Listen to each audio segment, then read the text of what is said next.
On December 21st, at 7:47 in the evening, I was sitting at my desk finishing quarterly reports when my phone buzzed. The office was nearly empty. Most of my colleagues had already left for the holidays, and the fluorescent lights hummed above me like they were counting down the minutes until I could leave too. I glanced at the screen. The message was from my sister Victoria. "We are not celebrating Christmas with you this year." She added a second line. "We do not need you." I read it twice. Not because I was shocked, because I had been waiting for this moment for 3 months. I set down my pen, looked at those words again, and smiled. Not a bitter smile.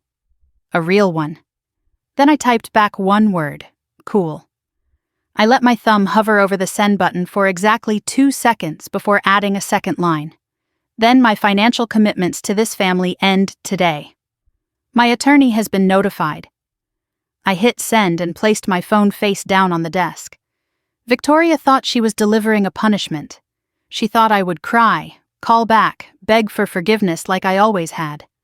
She did not know what I had already set in motion 3 months ago. And she definitely did not know what would happen 24 hours later. My name is Hannah Brooks. I am 34 years old, and I work as a senior accountant at a real estate investment firm in downtown Denver. I live alone in a modest 1-bedroom apartment in Capitol Hill. I have a good job, a reliable car, and a savings account I built dollar by dollar over the past decade. On paper, I am the definition of responsible. In my family, I am something else entirely. I am the emergency fund, the credit cushion, the silent investor in someone else's American dream. For 10 years, I had been the person everyone called when things went wrong. When my parents fell behind on their mortgage, I was the one who sent $1,400 a month to keep them afloat. When my sister Victoria maxed out her credit cards, I was the one who covered her payments until she got back on her feet.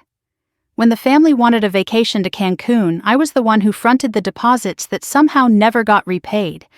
And when Victoria needed a co-signer for her car loan because her credit was temporarily damaged, I was the one who signed my name on the dotted line without asking questions. I did all of this because I believed that was what family meant: sacrifice, support, showing up even when it cost you. What I did not understand, what I refused to see, was that the giving only went one direction. I gave, they took. And somewhere along the way they stopped seeing me as a person and started seeing me as a resource. Victoria is 4 years older than me. She has a husband named Marcus, 2 daughters named Lily and Emma, and a beautiful house in Boulder that everyone in the family praised her for buying on her own. Our parents, Richard and Patricia Brooks, have always treated her like the sun around which the rest of us orbit. Victoria gets the compliments. Victoria gets the attention. Victoria gets the benefit of every doubt. And me? I get the phone calls at midnight asking if I can cover another emergency. 3 months before that text message arrived, I discovered something that changed everything. I was preparing to buy my first home. After years of saving, I finally had enough for a down payment on a small condo. I pulled my credit report expecting to see the clean financial history I had worked so hard to build. Instead, I found a nightmare. There was a loan for $47,000 in my name, a loan I had never applied for, a loan that was 63 days past due. The address listed on the account was my parents' house in Boulder. The co-signer was Victoria Marie Brooks Callahan. I stared at that screen until my eyes burned. $47,000. Someone had stolen my identity and used it to take out a loan I knew nothing about. My first instinct was to call the police. My second instinct was worse. Because I remembered something. 2 years earlier, Victoria had asked to borrow my driver's license and social security card. She said her insurance company needed to verify beneficiary information. She said I was listed on her life insurance policy and it was just paperwork. I had been touched that she cared enough to include me. I handed over the documents without a second thought. There was no life insurance policy. There never had been. My sister had used my identity to steal $47,000. And our parents' address was all over the paperwork. They had to know. The mail went to their house. The statements went to their house. For 2 years, they watched my credit get destroyed and said nothing. I did not confront them, not then. Instead, I did what I do best. I gathered evidence. I requested documents from the bank. I pulled credit reports from all 3 bureaus. And I found 2 more accounts I had never opened. A retail credit card with a balance of $6,200. A line of credit for $14,300. Both past due. Both listing my parents' address. The total damage came to nearly $85,000. That was the moment I stopped being the family doormat. I hired an attorney named Daniel Reyes. I started building a case, and I waited for the right moment to make my move. For 3 months, I played the role of the good daughter, the supportive sister, the reliable Hannah who never caused problems. I showed up to family dinners. I smiled when Victoria bragged about her kitchen renovation. I said nothing while my mother told me how proud she was of everything Victoria had accomplished. And the whole time, I was counting down the days. Victoria's text was not a surprise, it was a gift. She handed me the excuse I needed to stop pretending. And the response I sent back, the one about my attorney, was not a bluff. It was a promise. My phone started ringing almost immediately. Victoria first, then my mother, then my father, then Victoria again. I let every call go to voicemail. I finished my quarterly report, saved the file, and shut down my computer. Then I gathered my things, walked to the parking garage, and drove home through streets glittering with Christmas lights. My phone kept buzzing on the passenger seat. I did not look at it once. By the time I got home, I had 23 missed calls and 47 text messages. I scrolled past all of them until I found the one name I was looking for. Daniel Reyes, attorney at law. He had sent me a message earlier that day. Everything is in place. Just say the word. I typed back 4 words. The word is given. Then I poured myself a glass of wine, sat down on my couch, and did something I had not done in years. I did not answer my family's calls. I did not apologize for existing. I did not beg for another chance to be tolerated. I just sat there in the quiet of my apartment, watching the snow fall outside my window, and waited for the chaos to begin. They thought they did not need me. They were about to find out exactly how wrong they were. To understand what happened next, you need to know what happened 3 months before that text message arrived. It all started with a dream. The most ordinary American dream there is. I wanted to buy my own home. September 15th was the day everything I believed about my family began to crack. I remember sitting at my small dining table after work, laptop open, a glass of water sweating beside me. The Denver evening was still warm, and I had the windows cracked to let in the breeze. I was excited. After years of saving, of budgeting every dollar, of saying no to vacations and new cars and all the things my sister seemed to acquire without effort, I was finally ready to make an offer on a condo in Highlands. Nothing fancy. Just a small place with good light and a view of the mountains. Something that was mine. The first step was pulling my credit report, standard procedure before applying for a mortgage. I expected to see a clean history. I had never missed a payment in my life. I had one credit card that I paid off every month. My student loans were long gone. My credit score should have been somewhere around 780, maybe higher. The page loaded. I looked at the number and felt my stomach drop. 612. That was impossible. I scrolled down looking for the error, the glitch, the explanation that would make this make sense. And then I found it. A personal loan. $47,000. Opened in October of 2022. Lender Mountain West Credit Union. Status 63 days past due. The address listed as my residence was 4847 Pinewood Drive, Boulder, Colorado. That was my parents' house. I had not lived there since I was 18 years old. I stared at the screen until my vision blurred. $47,000, a loan I never applied for. An address I had not called home in 16 years. My first thought was identity theft. Some stranger had stolen my information and taken out a loan in my name. It happened all the time. I would file a report, dispute the account, and everything would be fine. Then I looked at the cosigner field. Victoria Marie Callahan. My sister's married name. Right there on a loan I had never seen, never signed, never agreed to. The room seemed to tilt slightly. I put my hands flat on the table to steady myself.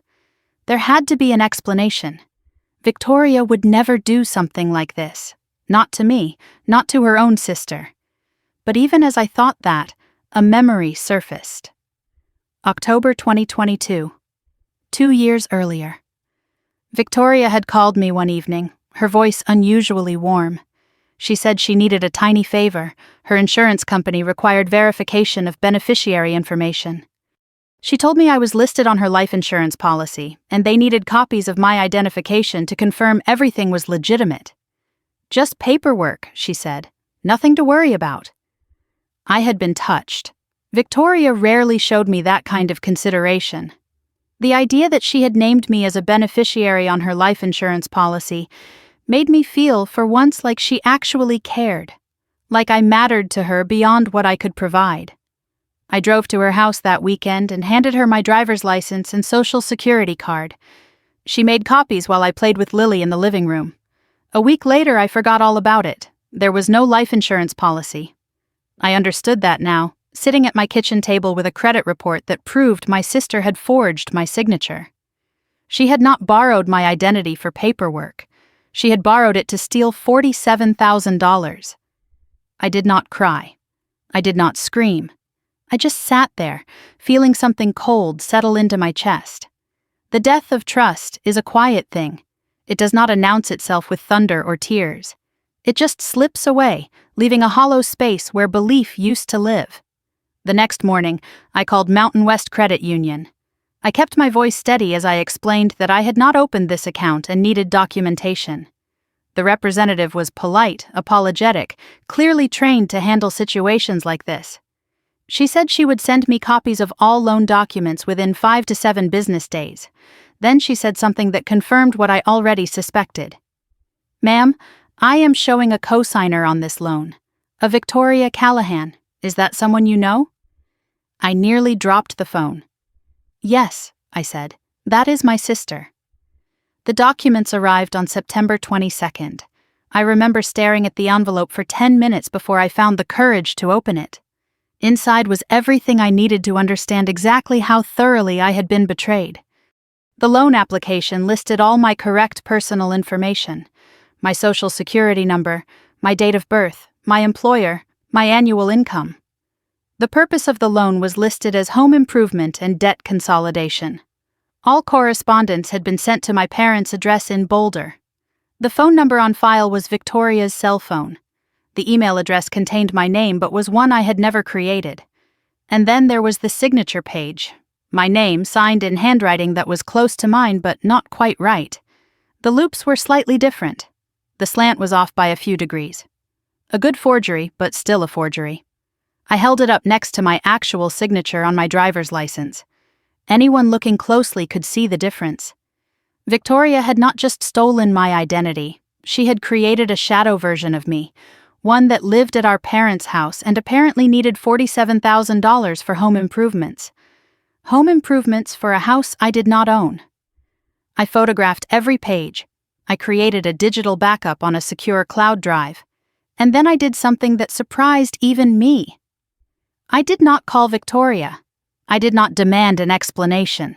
I did not give her the chance to lie to my face. Instead, I requested credit reports from all 3 bureaus: Equifax, Experian, TransUnion. If there was one fraudulent account, there could be more. And I needed to know the full extent of what had been done to me before I made any decisions.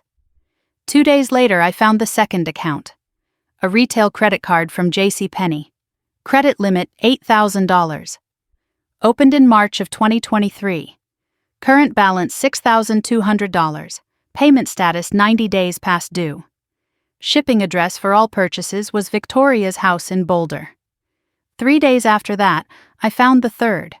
A line of credit from Homestead Financial Services. $15,000.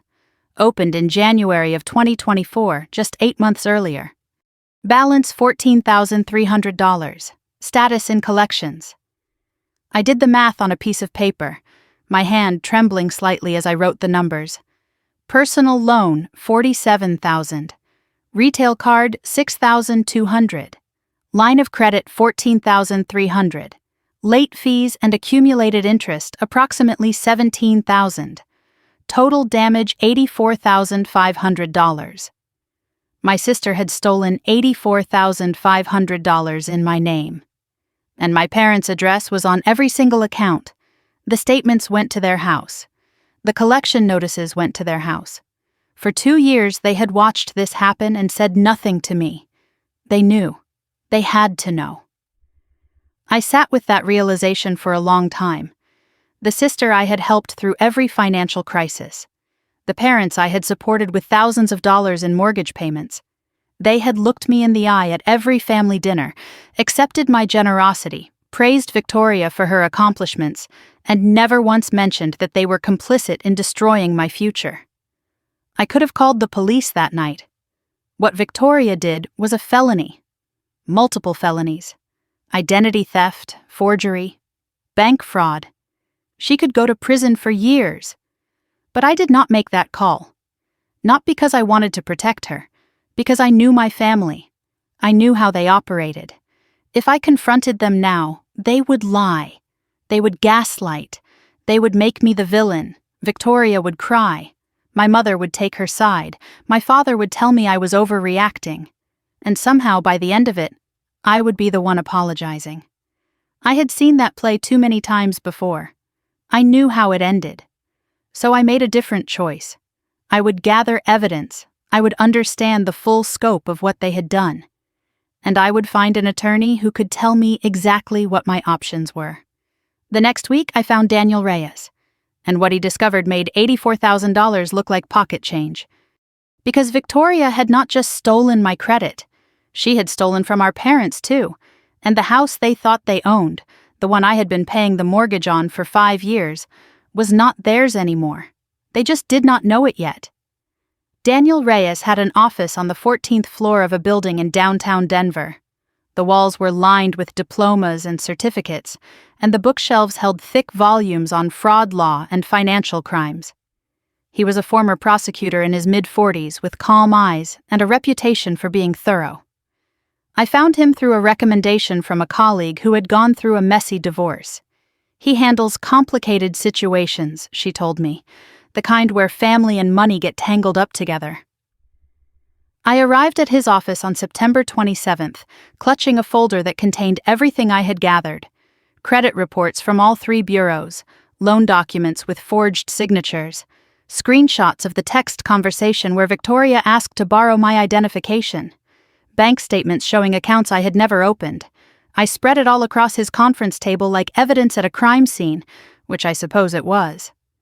Daniel reviewed each document in silence. He did not interrupt or ask questions. He just read, occasionally making notes on a yellow legal pad, his expression revealing nothing. When he finished, he set down his pen and looked at me directly. "Ms. Brooks, what your sister did is a felony. Multiple felonies, actually. Identity theft, forgery, bank fraud. You could press charges today, and she would likely be arrested within 48 hours. I had expected him to say that. I had even rehearsed how I would respond, but hearing the words out loud made my chest tighten. I know, I said, but I need to understand everything before I decide anything. He nodded slowly, like he had heard this before. That is actually the smarter approach, he said. Let me walk you through your options. He explained that I had 4 possible paths. The first was criminal prosecution. I could file a police report, and Victoria would face identity theft and fraud charges. Depending on the total amount, she could be looking at 5 to 15 years in prison. My credit would be cleared through fraud affidavits, and I would be legally recognized as a victim. The downside was obvious. My sister would go to prison. My nieces would lose their mother. The family would be destroyed in the most public way possible. The second option was a civil lawsuit. I could sue Victoria for the full amount of the fraudulent debt plus damages. This would force her to acknowledge what she had done, and potentially result in a judgment against her. The problem was that civil cases were expensive and slow, and if Victoria had no assets to seize, I might win the judgment and never see a dollar. The third option was a negotiated settlement. I could confront Victoria with the evidence, demand a repayment plan, and try to resolve this privately. No courts, no police, no public record. The obvious problem with this approach was that it relied entirely on Victoria's cooperation. Given that she had already proven herself willing to commit fraud against her own sister, trusting her to honor an agreement seemed naive at best. The fourth option was what Daniel called the long game. Gather more evidence before making any move. Understand the full scope of the fraud. Build an airtight case. And make a decision from a position of complete knowledge rather than emotion. I want the fourth option, I said without hesitation. I want to know everything. Daniel raised an eyebrow. That is unusual. Most people want immediate action. I met his gaze. Most people have not spent 34 years learning how their family operates. If I move too fast, they will find a way to make this my fault. I need to know exactly what I am dealing with before I confront them. He leaned back in his chair and studied me for a moment. Then he nodded. All right, let me see what I can find. Over the next 2 weeks, Daniel conducted an investigation that I could not have done on my own. He requested additional bank records. He traced the flow of money from each fraudulent account, and what he discovered was worse than I had imagined. The $47,000 loan from Mountain West Credit Union had been disbursed in 3 separate transactions. $23,000 went directly into Victoria's personal checking account. $9,000 was withdrawn in cash over 3 separate visits to different branches, and $15,000 was sent as a cashier's check to something called Boulder County Title Company. Daniel cross-referenced that payment with public property records. The $15,000 had been used as part of the down payment on a house in Boulder. Victoria's house. The beautiful home everyone in the family praised her for buying on her own. The house where she hosted Thanksgiving dinners and Christmas parties. The house where I had given her a $5,000 housewarming gift because I wanted to be supportive. Your sister used your stolen identity to buy her dream home, Daniel said. Then she had the audacity to ask you for more money at the housewarming party. I remembered that day clearly. Victoria had looked at my check and said, "That is it? I thought you would help with the landscaping too." I had felt guilty for not giving more. Now I understood why she was so confident. In her mind, she had already taken what she needed. My gift was just extra. The JCPenney credit card told a similar story. $6,000 in charges over 18 months, furniture, appliances, home decor, all of it shipped to Victoria's address in Boulder. The dates of the purchases corresponded with photos she had posted on social media, showing off her new living room set, her upgraded kitchen, her daughter's redecorated bedrooms. But Daniel was not finished. "There is something else we need to discuss," he said. "Your parents." I felt my stomach clench. "What about them?" He pulled out a folder of documents. All 3 fraudulent accounts list their address as your residence. Someone had to receive the mail. Someone had to intercept bank notices and collection letters. The personal loan even required proof of residency. Someone provided utility bills with your name on them. I wanted to argue. I wanted to say that my parents had been deceived just like me. But the evidence did not support that fantasy. They had let Victoria use their address. They had watched statements arrive for accounts in my name. They had said nothing while my credit was destroyed. Daniel watched my face as the realization settled in. Either your parents were actively involved, he said, or they were willfully blind. Neither is good. A memory surfaced unbidden. Thanksgiving of 2022, about a month after the first loan was opened. We were all gathered at my parents' house in Boulder. Victoria and Marcus had brought the girls. I had brought a homemade pie and 2 bottles of wine. Dinner was the usual chaos of past dishes and interrupted conversations. At one point, my mother said something that I had dismissed at the time but now remembered with perfect clarity. Victoria is finally getting her finances together. She has been so responsible lately. My father had nodded in agreement. Sometimes people just need a little help to get on their feet. I had assumed they meant emotional support, encouragement, the kind of vague parental pride that costs nothing. But they had known about the money. They just did not know, or did not care, where it came from. Daniel's voice pulled me back to the present. I cannot prove your parents committed a crime without more evidence.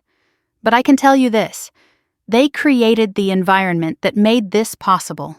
They received mail that was not theirs. They watched your sister spend money she could not have earned. They asked no questions. In my experience, that is not ignorance. That is participation. We spent the rest of that meeting developing a strategy.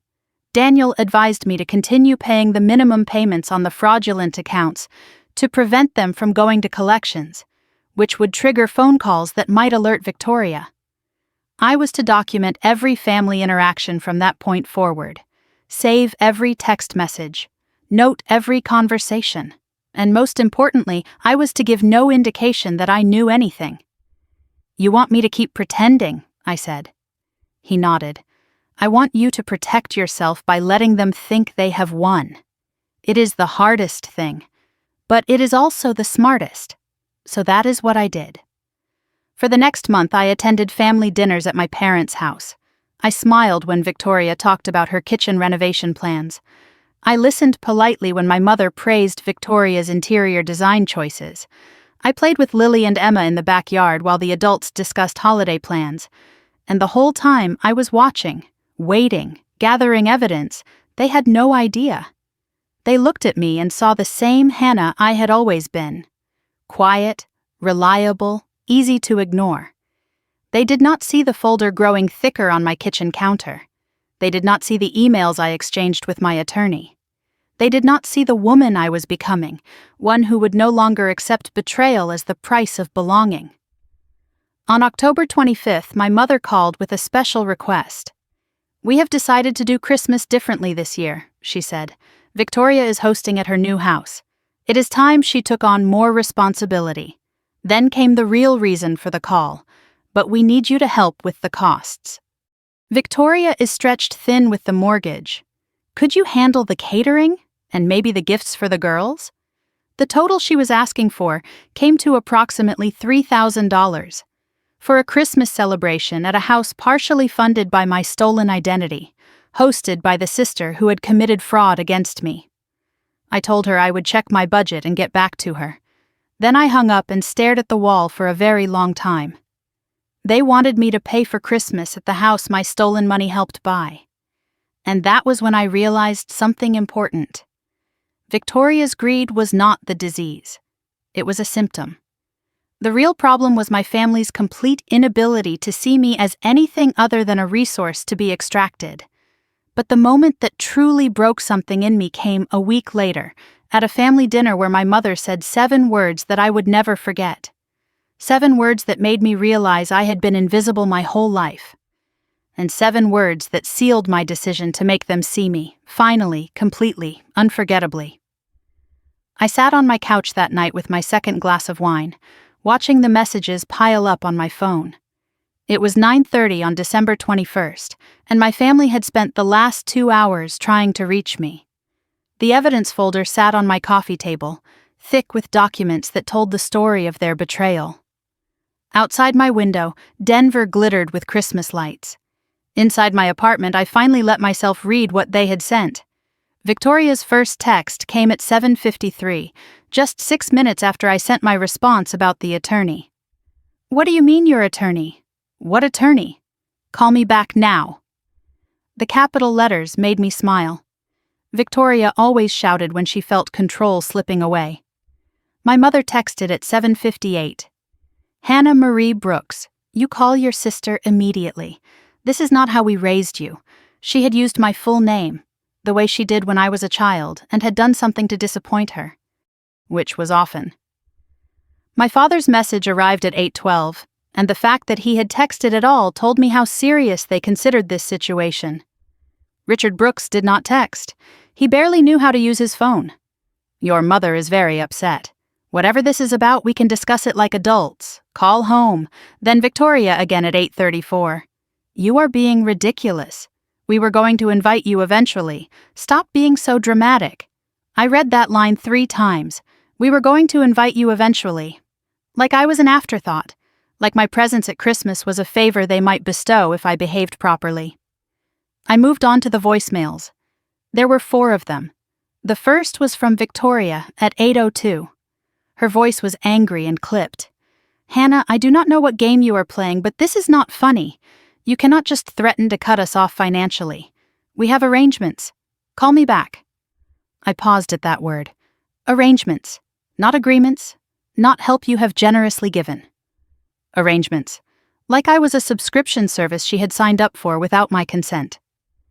The second voicemail was from my mother at 8:15. Her tone was wounded, theatrical. "Hannah, your father and I are very hurt. After everything we have done for you, this is how you treat family?" Victoria is devastated.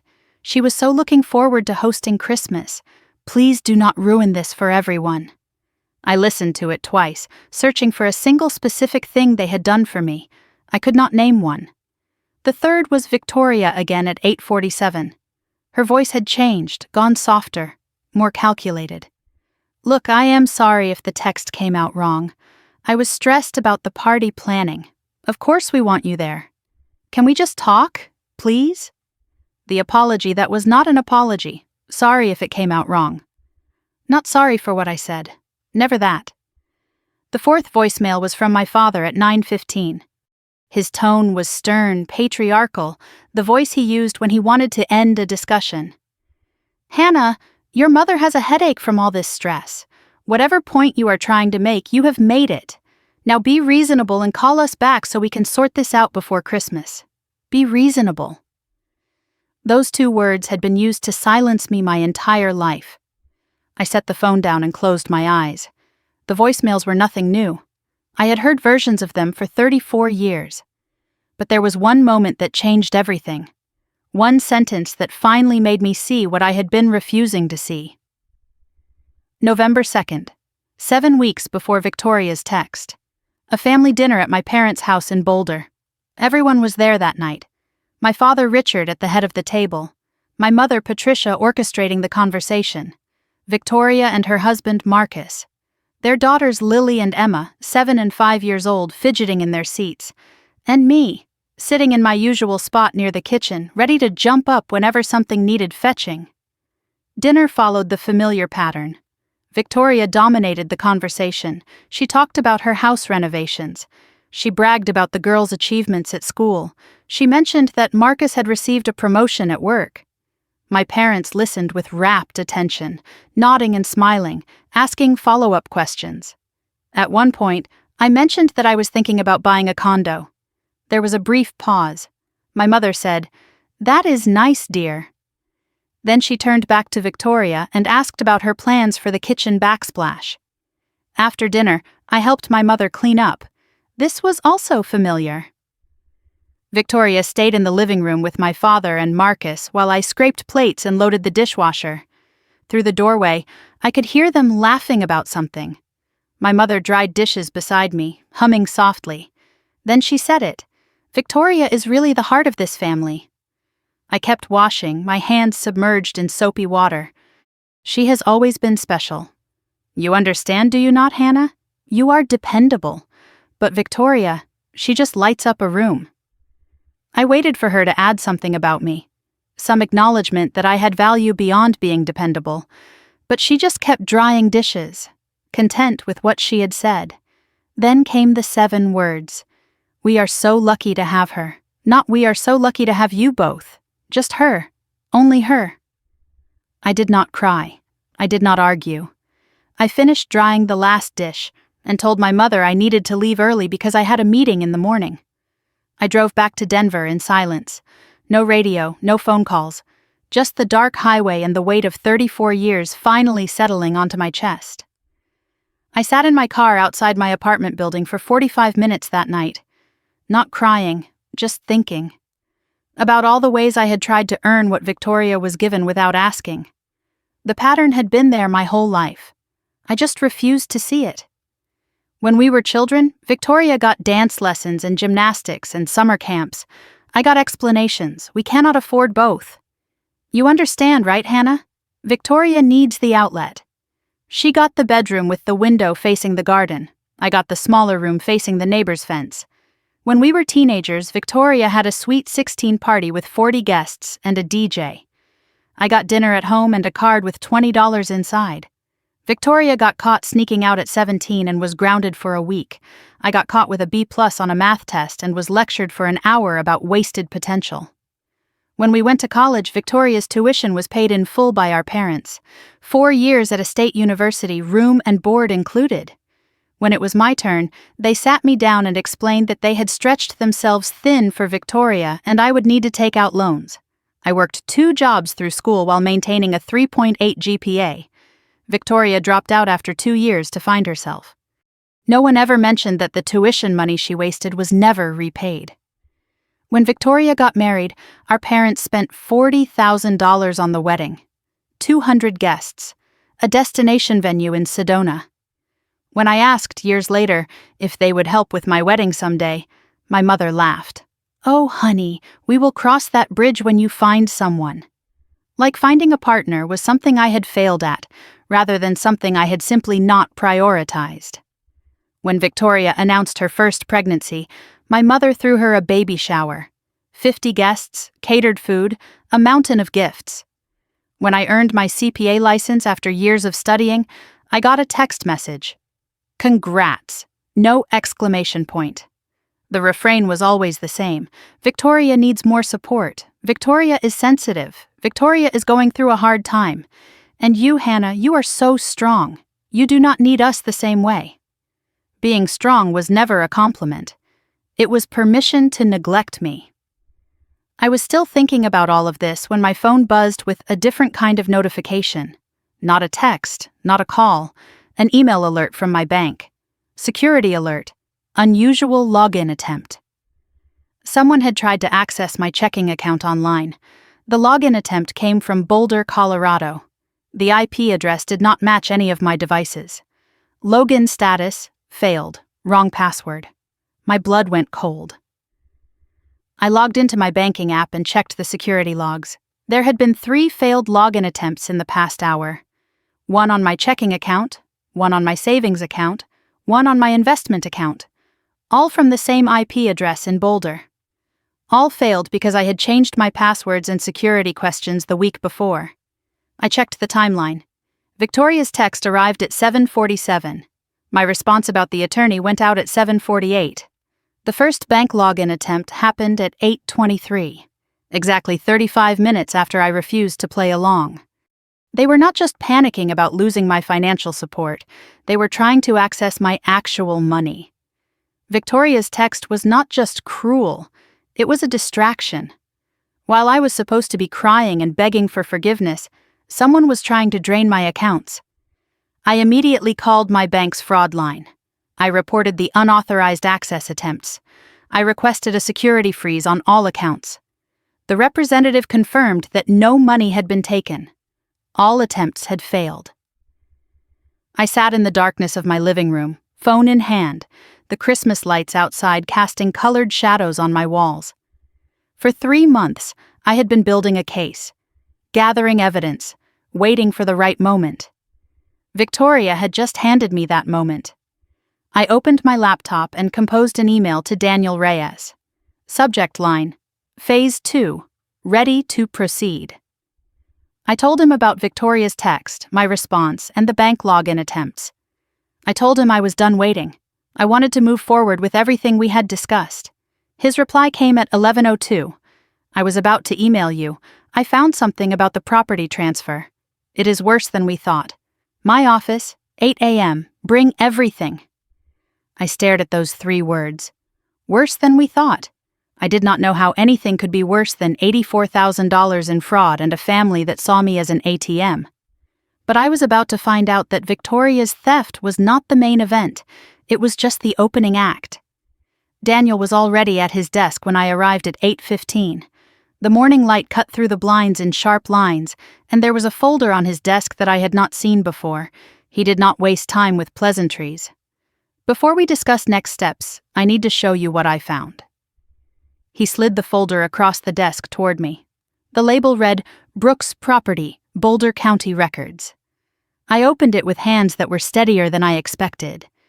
Inside were printouts of property records, mortgage documents, and something that looked like a title transfer agreement. "Your parents' house," Daniel said. "The one at 4847 Pinewood Drive. The one you have been paying the mortgage on for 5 years." I nodded, my stomach already tightening. 6 months ago, the title was transferred. Your parents no longer own it. I looked up at him. What? To who? To Victoria Marie Brooks Callahan. The words did not register at first. I stared at the document in front of me, seeing my sister's name on a property transfer agreement dated June 15th. The house I had been paying for, the house I sent $1,400 to every single month. It belonged to Victoria now. "That is impossible," I said. "I would have known." "The mortgage payments." Daniel's voice was gentle but firm. "The mortgage payments you have been sending to your parents for 5 years. $72,000 total. They never went to the bank, Hannah. Your parents kept the money. Victoria refinanced the house in her name 6 months ago and paid off the remaining balance." I sat very still, processing what he was telling me. For 5 years, I believed I was helping my parents keep their home. Every month I transferred $1,400 from my account to theirs, money I could have used for my own down payment, my own future. And they had lied. They had taken my money and used it for something else entirely. "Here is what I believe happened," Daniel continued. "Your parents fell behind on the original mortgage years ago. Instead of telling you, they let you think your payments were helping. But they were using your money for other things. When Victoria committed the identity fraud, part of that money went toward the house. Then 6 months ago, she refinanced everything in her name, paid off what remained, and took full ownership." He showed me the documents. The title transfer dated June 15th, signed by Richard and Patricia Brooks. A new mortgage in Victoria's name, approved using my stolen credit as part of the collateral verification. The property was now valued at $680,000. So for 5 years, I thought I was helping my parents keep their home. Yes. And they were lying to me the entire time. Yes. And now Victoria owns a house worth nearly $700,000, partially funded by my money and my stolen identity. That is correct. I sat back in my chair and let the magnitude of it settle over me. $84,000 in fraudulent debt, $72,000 in mortgage payments that went nowhere, a house stolen out from under me while I smiled at family dinners and played with my nieces in the backyard. What are my options? Daniel walked me through them again, but this time the stakes were different. Criminal prosecution would mean charges against all 3 of them. Victoria, as the primary perpetrator, facing 5 to 15 years. My parents as accomplices, facing 2 to 7. Civil action would mean lawsuits, forced sale of the house, years of legal battles. A hybrid approach would clear my credit through fraud reports while preserving the option for criminal charges later. If I go criminal, I asked, what happens to my nieces? Daniel paused. They would likely go to their father, Marcus, or into the system if he cannot care for them. Lily and Emma, 7 and 5 years old. They had nothing to do with any of this. They did not choose their mother. They did not choose to be born into a family built on lies. I need time to think, I said. Can we proceed with the credit bureau reports for now? Clear my name without destroying theirs? Daniel nodded slowly. We can.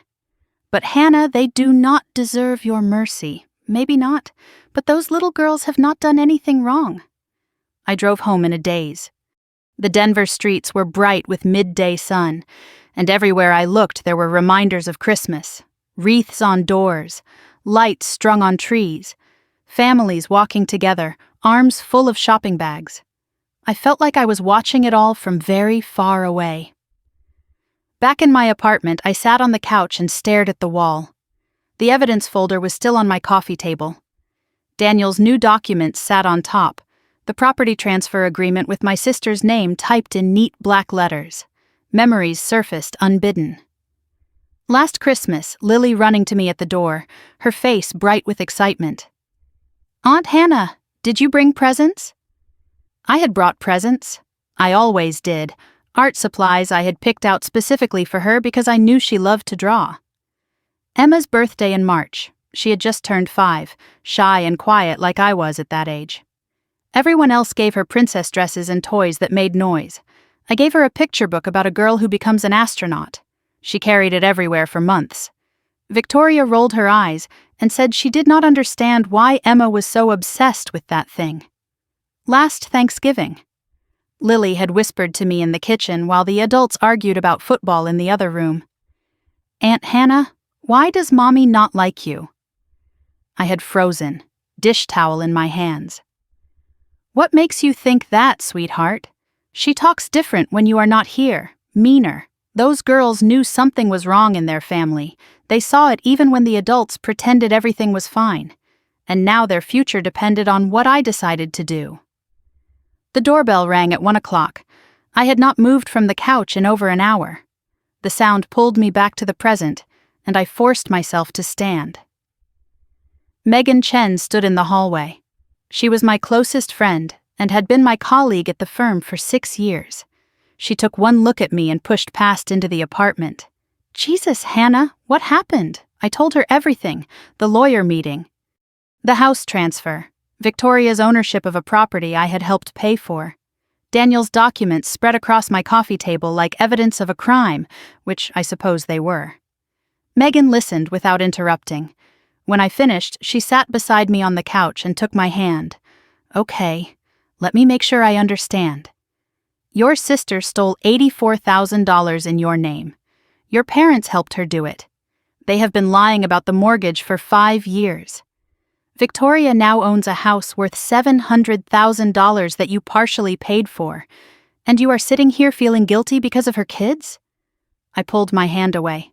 "They are innocent, Megan. Lily and Emma did not do anything." Megan turned to face me fully. "Hannah, listen to me. They are using those children as shields. That is not love. That is manipulation. Victoria committed felonies, multiple felonies, and she is hiding behind her daughters to escape the consequences. That is not your guilt to carry. It is hers." My phone buzzed on the coffee table. Another message from my mother. "Victoria told me what you accused her of." "I am shocked at you, Hannah. We are your family. How could you believe such lies about us?" Then another. "Think about the children. Think about what you are doing to this family. You are not the Hannah we raised. Something has changed in you." And another. "I spoke with Pastor Williams. He agrees that forgiveness is the only path forward. Whatever grievances you think you have, we can work through them. As a family. But not like this. Not with lawyers and threats." Megan read the messages over my shoulder. She brought in the pastor. Classic move. Notice how she is not denying anything, just talking about forgiveness and grievances. She knows, Hannah. She has known all along. I stared at my mother's words. She was right about one thing. Something had changed in me. I was no longer the Hannah who apologized for existing. I was no longer the Hannah who accepted blame for other people's choices. "They are never going to admit it," I said. "Not to me, not to anyone. In their minds, they are the victims. I am the ungrateful daughter causing problems." "So what are you going to do?" "I do not know yet, but I am done feeling guilty for their choices." My phone rang at 3:45. The caller ID made me freeze. Dad. My father had not called me directly in almost 3 years. Everything always went through my mother. Always. "That is unusual," Megan said. "Dad never calls me." "Maybe you should answer. See what new angle they are trying." I picked up. "Dad." His voice was different from what I expected. Not angry, not pleading, just tired. "Hannah, we need to talk, in person. I do not think that is a good idea right now. Please, just hear me out. There are things you do not know. I know plenty, Dad." A pause. When he spoke again, his voice cracked slightly. "Not everything. Not the things that matter. Tomorrow, come to the house. Noon. Just give us a chance to explain. Your mother does not know I am calling. This is between us, father to daughter." I looked at Megan, who shrugged. "Your call. Fine. Tomorrow, noon." "Thank you, Hannah. I do not deserve it, but thank you." I hung up and sat in the silence of my apartment. Father to daughter. He had never said that to me in my entire life. "You think it is a trap?" Megan asked. "With this family? Always. But if there is something I do not know, something that changes any of this, I need to hear it. Even if it hurts." I did not trust my father. I did not trust any of them anymore. But that voice on the phone, tired and broken and almost desperate, was something I had never heard from Richard Brooks before. For the first time in my life, he sounded like a man with nothing left to lose. And that terrified me more than anything else. The drive to Boulder felt longer than usual. I took US 36 through the foothills, watching the snow-dusted mountains rise ahead of me, and tried to prepare myself for what was coming. The evidence folder sat on my passenger seat, thick with documents that could destroy my family. Christmas music played on every radio station. I turned it off and drove in silence. I pulled onto Pinewood Drive at noon. The neighborhood looked like a postcard. Snow-covered lawns, wreaths on every door, Christmas lights waiting to glow when evening came. My parents' house sat at the end of the cul-de-sac, the house I had sent $72,000 to protect. The house that now belonged to my sister. 2 cars were in the driveway. My parents' Buick and Victoria's white SUV. A third car I did not recognize sat at the curb, a silver BMW. I parked on the street, not the driveway. I wanted a clear exit if I needed one. The house looked different now that I knew the truth. Not a family home, a crime scene dressed in holiday decorations. I grabbed my folder, walked to the front door, and rang the doorbell like a stranger. Victoria answered. She was dressed casually, her eyes red from crying or pretending to cry. Behind her, I could see the living room arranged like an intervention. My father Richard sat on the main sofa beside my mother Patricia. Victoria's husband Marcus stood by the window, looking uncomfortable in a way I had never seen before. Christmas decorations filled every corner, a tree covered in ornaments, garland draped over the mantel, stockings hung in a row. I counted them quickly. 4 stockings. Richard, Patricia, Victoria, Marcus. There was no stocking with my name. "Hannah," my mother said, rising from the couch. "Thank God you came. Please sit down. I will stand," Victoria muttered from behind me. "Of course you will." My father's voice cut through the room, sharper than I had ever heard him speak to Victoria. "Victoria, enough." Everyone went quiet. I stood near the door, folder clutched against my chest like armor, and waited. Richard cleared his throat. "Hannah, we asked you here because this family is falling apart. Your mother and I have been up all night talking, about everything." He looked at Patricia, who dabbed her eyes with a tissue. "We made mistakes. We see that now." My mother took over, her voice thick with practiced emotion. "We should have told you about the mortgage, about the house. But you have to understand, we were desperate. Your father's business failed. We were going to lose everything." Richard nodded. When Victoria offered to help refinance, it seemed like the only way. Patricia reached for my hand, but I did not move closer. We did not want to burden you with our problems. You were already doing so much. I let their words hang in the air for a moment. Then I spoke. "You did not want to burden me? I was sending you $1,400 a month. For 5 years. $72,000. Money I thought was paying the mortgage. Money that was actually going where, exactly?" Silence. "Where did my money go, Mom?" Patricia looked at Richard. Richard looked at the floor. Victoria shifted in her armchair. Finally, my father spoke. Bills, credit cards. Some of it went to help Victoria with expenses. I laughed, not with humor, with disbelief. So I was paying for Victoria's lifestyle while she was stealing my identity to fund more of it. That is not a mistake. That is a conspiracy. Victoria erupted from her chair. "Oh, here we go. Saint Hannah, the martyr.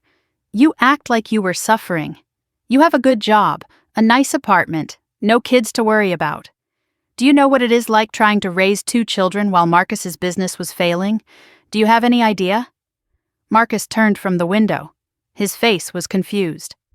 "Wait, what do you mean, my business failing?" Victoria froze. "My business did not fail," Marcus continued. "We had a rough quarter 2 years ago, but we recovered." He looked at me. What is she talking about? What identity theft? I watched Victoria's face go pale. She had not told him. Her own husband had no idea what she had done. He was living in a house built on fraud, and he did not know. I could have protected her. I could have kept the peace like I always did. Instead, I opened my evidence folder. "Marcus, I think you should see this." I handed him the loan documents, the credit reports, the forged signatures. He took them slowly, like he was afraid of what he might find. The room was silent except for the rustle of pages. Marcus read through the documents, his face growing paler with each one. When he finished, he looked at Victoria. "What is this?" Victoria's voice trembled. "Marcus, I can explain. $47,000? In her name?"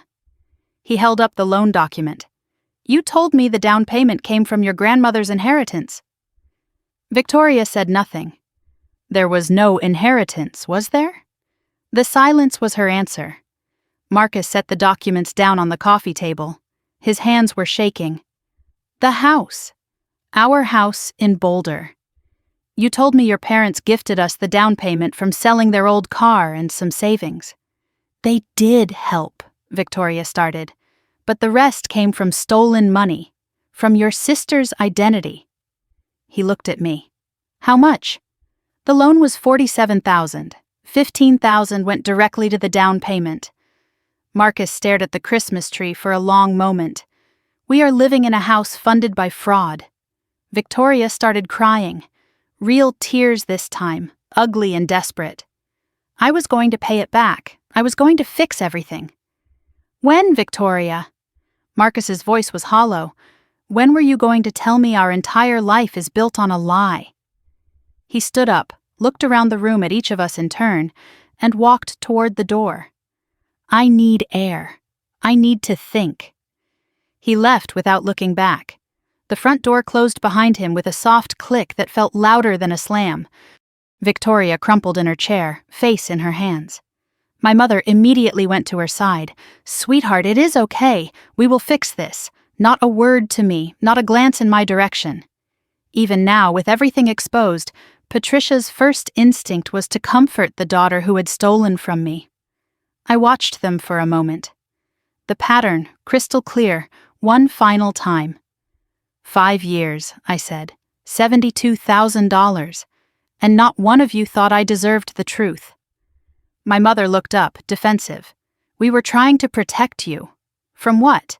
From knowing my own family was stealing from me? It was not stealing. It was borrowing. Borrowing requires consent. And repayment. I gave neither. My father spoke then, his voice quiet and defeated.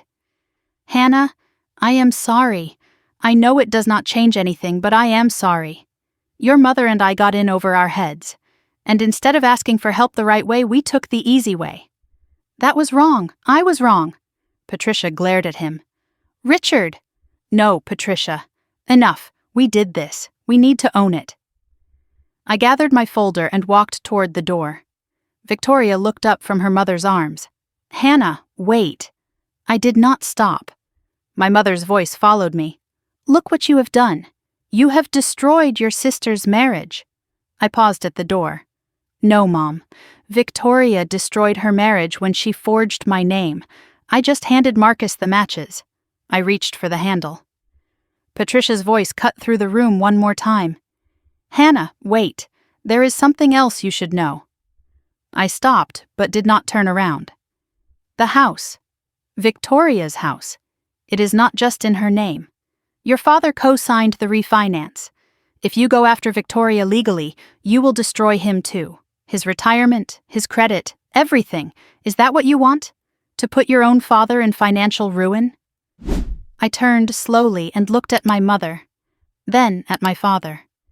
He would not meet my eyes. I will be in touch after Christmas, with my attorney. I opened the door and walked out into the cold December air. Snow was beginning to fall again, soft and silent. Behind me I could hear Victoria sobbing, my mother's voice murmuring comfort, my father saying nothing at all. I got in my car and drove away from the house I had helped pay for, the family I had helped support, and the lies I had helped maintain with my silence. They had weaponized my father against me, made him a human shield. If I pursued justice, I would destroy him too. They were counting on my love for him to make me back down. 3 months ago, that might have worked. But that was before I learned what they were capable of. Before I understood that their love had always been conditional, always been transactional, always been a trap. I drove back toward Denver with snow falling on my windshield and one thought repeating in my mind. Whatever came next, I was done being the family's silent foundation. It was time to let them see exactly what happened when that foundation walked away. The drive back to Denver felt like moving through water. Everything was slow, heavy, unreal. The Rocky Mountains stretched ahead of me, indifferent to the chaos unfolding in my life, and I gripped the steering wheel until my knuckles turned white. My evidence folder sat on the passenger seat, thicker now than when I had arrived at my parents' house. But the weight I felt had nothing to do with paper. My mother's words echoed in my mind. Your father co-signed the refinance. If you go after Victoria legally, you will destroy him too. They had weaponized my father against me, made him a human shield. The moment I discovered the fraud, they had already built in a failsafe. Richard Brooks, 64 years old, his retirement and credit tied to Victoria's house. If I pursued justice, I would take him down too. They were counting on my love for him to make me stop. My phone rang through the car speakers. Daniel Reyes. I was about to call you, I said. How did the meeting go? I laughed. But there was no humor in it, about as well as expected. Worse, actually. I told him everything. Marcus discovering the truth and walking out. Victoria's tears and my mother's immediate rush to comfort her. The revelation that my father had co-signed the refinance. Daniel listened without interrupting. That complicates things, he said when I finished. But it does not change the fundamentals. It changes everything. If I pursue this, I take down my father too. Your father made a choice, Hannah. He signed documents he knew were connected to fraud. He is not a victim here. He is a participant. He is still my father. And Victoria is still your sister. That did not stop her. I had no response to that. He was right, and we both knew it. There is something else, Daniel continued. I found additional documentation about the refinance. When Victoria took over the mortgage, there were irregularities. What kind of irregularities? The kind that could unravel everything. But I need to verify before I say more. Can you come to my office first thing tomorrow? Christmas Eve, I know, but this cannot wait. I told him I would be there at 8 and ended the call. The snow was falling harder now, and I turned on my wipers, watching them sweep back and forth across the windshield. Whatever Daniel had found, it was serious enough that he wanted to meet on Christmas Eve. That alone told me the situation was about to get worse. I got home around 3:30. My apartment felt different somehow, smaller, quieter. I dropped my evidence folder on the kitchen counter and stood in the silence, just breathing. The Christmas lights from the building across the street cast colored shadows through my window. Somewhere in the distance, I could hear music playing. I thought about my father, Richard Brooks, who taught me to ride a bike when I was 6, who stayed up late helping me with math homework in high school, who cried at my college graduation the only time I ever saw him emotional. That was the father I remembered, the father I wanted to believe still existed somewhere beneath the man who had signed fraudulent documents and let his wife orchestrate the theft of his daughter's identity. When did he become this person? When did he decide that protecting Victoria's lifestyle was worth sacrificing my future? Or had he always been this way, and I was just too desperate for his approval to see it? My phone rang at 5 o'clock. Victoria. I almost did not answer, but something made me pick up. Maybe curiosity, maybe the need for closure, maybe just masochism. Hannah, please do not hang up. Her voice was wrecked, hoarse from crying, all the polish and confidence stripped away. I said nothing. I waited. Marcus will not answer my calls. He took Lily and Emma to his mother's house. They will not even let me talk to my own kids. This is the worst day of my life. What do you want, Victoria? I want to fix this. I want to make it right. Tell me what I have to do. Tell me what you want. What I want is the last 10 years back. Can you give me that? Silence. Can you give me back my credit? My down payment for the house I wanted? The trust I had in my own family? Hannah, please. What I want is a sister who never stole from me in the first place. Can you give me that? More silence. Then, very quietly, she said something I never expected to hear. I was jealous of you. I waited. Let her continue. I have always been jealous. You were smarter, more capable. You did not need anyone. Mom and Dad gave me everything because I demanded it. But they respected you. I saw how Dad looked at you when you got your CPA, like you were the child he was actually proud of. I just wanted to win for once. I processed her words. The sister who had everything, who was praised constantly, who received $40,000 weddings and paid college tuition, was jealous of me. The irony was almost too much. You did not want to win, Victoria. You wanted me to lose. And you used Mom and Dad to make it happen. That is not jealousy. That is cruelty. I did not mean for it to go this far. The loan was supposed to be temporary. I was going to pay it back before you ever noticed. You opened 3 accounts over 2 years. That is not temporary, that is systematic. I got in deeper than I planned. Every time I thought I could get out, something else happened. Marcus's business hit a rough patch. The girls needed things. The house needed repairs. So every time you needed money, you did not ask me for help. You just took it. Asking would have meant admitting I was not doing as well as you. Do you know what it is like living in your shadow? Perfect Hannah with her perfect job and her perfect credit. I could not let you see that I was failing, so you stole from me instead. And let me think I was failing when I could not get a mortgage. You let me blame myself for your crime. Victoria was crying again. If you press charges, I will lose everything. My house, maybe my kids. Is that really what you want? To watch your nieces lose their mother? I want you to understand something, Victoria. The moment you forged my signature, you made a choice. Every consequence that follows is because of that choice, not mine. I ended the call and set my phone on the coffee table. I felt drained, empty. Victoria's confession should have given me some satisfaction. Instead, it just made everything sadder. My sister had spent her whole life competing with me for a prize I never knew existed, and in the end, she destroyed us both trying to win. At 6:30, my phone buzzed with a text from my father. Hannah, I need to tell you something. Your mother does not know I am writing this. A second message. I want you to know the truth, the whole truth. A third. The house situation is more complicated than what Patricia told you. A fourth. There is a reason I co-signed, and it was not to protect Victoria, it was to protect you. A fifth.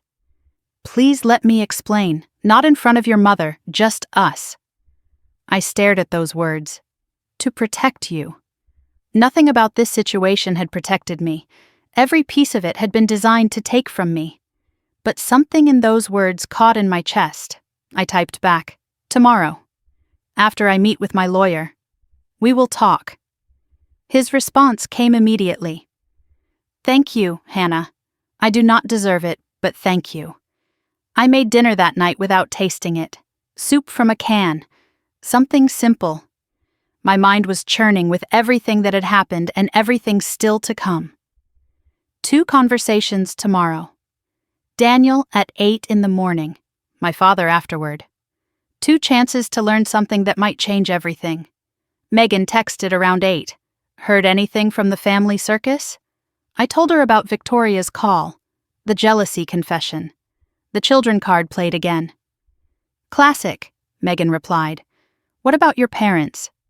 Dad says there is more to the story. Says he was trying to protect me. Protect you? That is a new angle. I do not believe him, but I need to hear what he has to say. Want me to come with you tomorrow? No, this is something I have to do alone. Before bed, I opened my laptop. I had been thinking about something since Daniel mentioned irregularities with the refinance. I searched for Colorado property records, Boulder County, and found the public database. I typed in the Pinewood Drive address and waited for the results to load. The record appeared.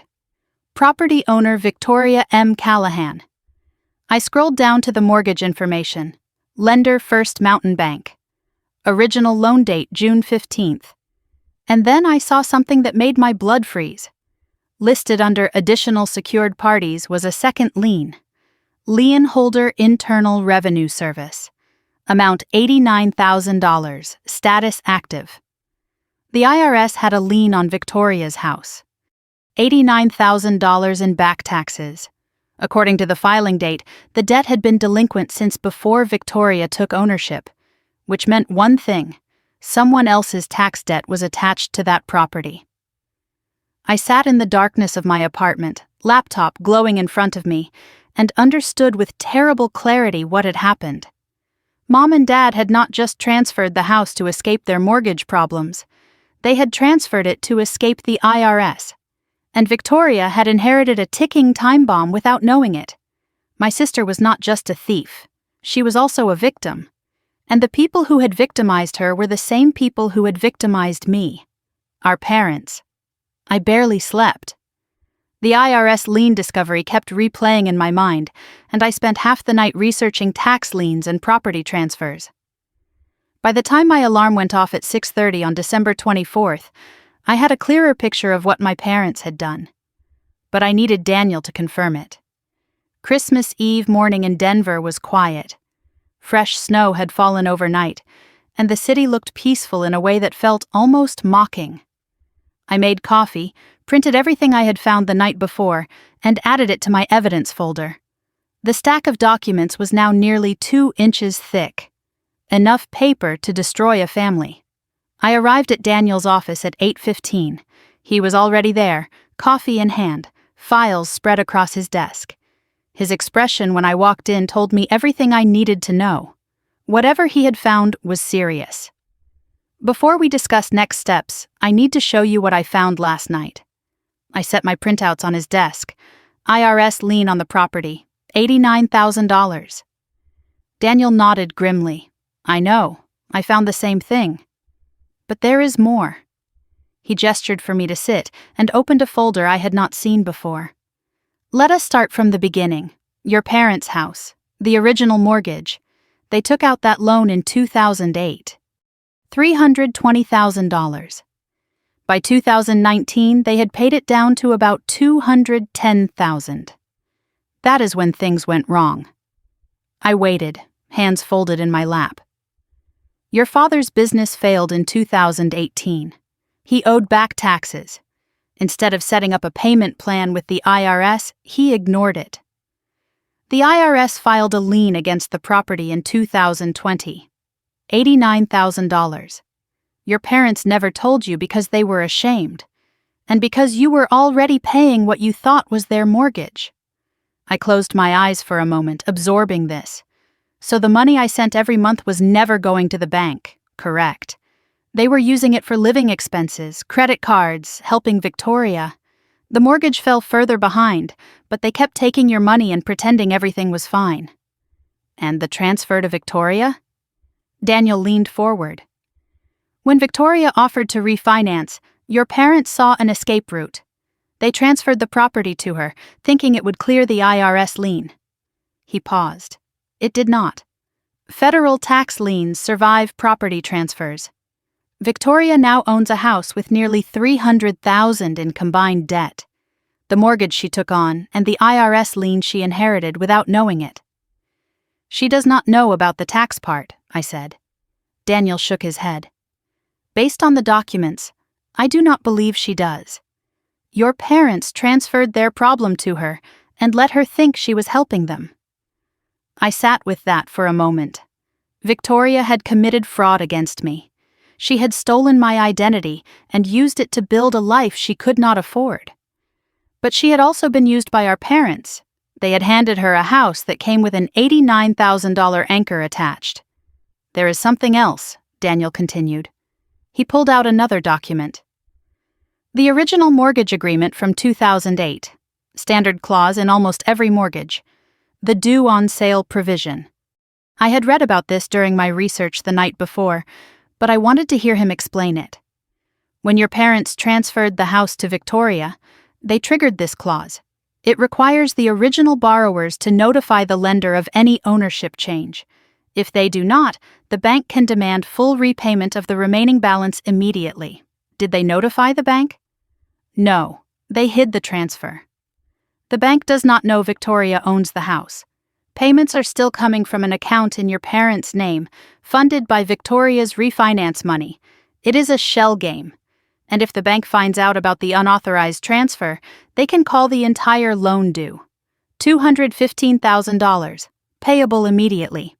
Add the IRS lien of $89,000. Total exposure is over $300,000.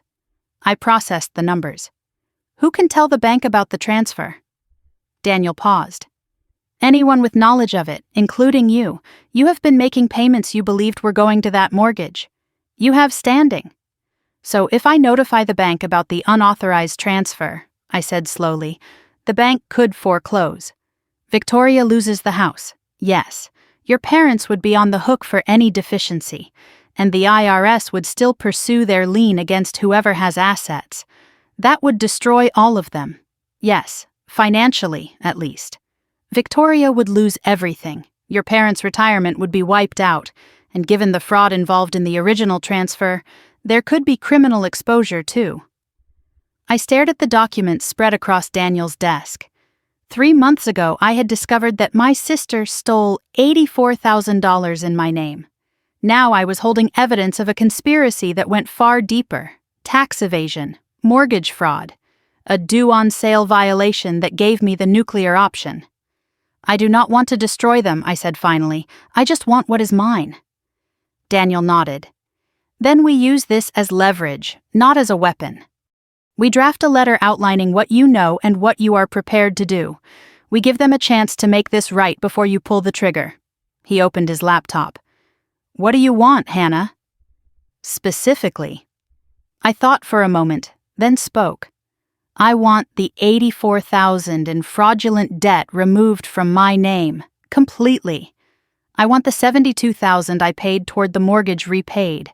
I want a formal acknowledgement of what they did, in writing, and I want them out of my financial life forever, Daniel typed as I spoke.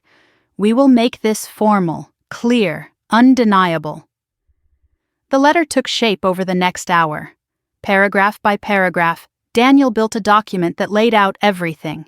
The identity theft, with dates and amounts. The mortgage fraud and where my payments actually went. The due-on-sale violation and its implications. The IRS lien and who was truly responsible. And finally my demands. Complete removal of my name from all fraudulent accounts. Repayment of $72,000 in mortgage payments. Written acknowledgement of wrongdoing. No further contact regarding financial matters. Deadline, December 31st. If they failed to comply, I would notify First Mountain Bank about the unauthorized property transfer. I would file a criminal fraud complaint, and I would pursue a civil lawsuit for damages. Daniel printed 3 copies of the letter, one for Victoria, one for my parents, one for my records. How do you want to deliver this? He asked. Certified mail takes days. I will deliver it myself. Today. He raised an eyebrow. On Christmas Eve? They wanted a family Christmas. They will get one. I gathered the documents and stood. He walked me to the door. After I deliver these, I am meeting my father. Alone. He said he wanted to tell me something, that he was trying to protect me. Are you sure that is wise? He said there is more to the story. I need to know if there is anything left worth saving. And if there is not? Then at least I will know I gave him the chance to be honest. I drove toward Boulder with the evidence packets on my passenger seat. Christmas music played on every station, unavoidable now. I did not turn it off. I let Silent Night fill the car while I drove toward the final confrontation. My phone rang somewhere past Broomfield. Victoria. I answered. Hannah, do not come here. I am already on my way. Something has happened. Her voice was different. Not crying, not pleading, scared. Marcus called. He found the IRS documents in my filing cabinet. He is talking about lawyers, about fraud charges, about taking the girls permanently. Hannah, please, if you do whatever you are planning, I will lose everything. I pulled off the highway at a rest stop. Victoria, I am not the one who did this to you. What? The IRS lien, $89,000. It was theirs, Mom and Dad's. Now it is yours. You did not just buy their house, you bought their debt. Silence on the other end. Then, very quietly. What? The IRS lien for $89,000. It was filed against the property in 2020, before you took ownership. Federal tax liens survive property transfers. When Mom and Dad signed the house over to you, that debt came with it. Another long silence. They told me the house was clean. They promised. They lied to both of us. The only difference is, I found out first. A sound came through the phone that might have been a laugh or a sob.